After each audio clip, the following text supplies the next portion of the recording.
पुष्य नक्षत्र जेव्हा गुरुवारी येतं तेव्हा तो दिवस गुरुपुष्यामृत योग म्हणून ओळखला जातो. तर काल तो योग आलेला होता म्हणून मी सकाळी सकाळी घरातली साफसफाई करून घेतली. त्यानंतर उंबरठ्याला हळदीचं लेपन करायला सुरुवात केली. कुठल्याही शुभ दिवशी गुरुवारी पौर्णिमेला आपण उंबरठ्याचं लेपन नक्की केलं पाहिजे.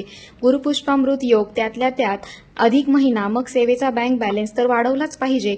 म्हणूनच मी आज काही सेवा करणार होते, जसं की 16 वेळा श्री सुक्तम, 24 वेळा विष्णू गायत्री मंत्र, 24 वेळा लक्ष्मी गायत्री मंत्र, 24 वेळा नवार्णव मंत्र. आणि अर्थात कोणतीही सेवा करत असताना आपल्या गुरूंना मात्र कधीही विसरायचं नाही. म्हणून एक माळ श्री स्वामी समर्थ मंत्राची देखील केली.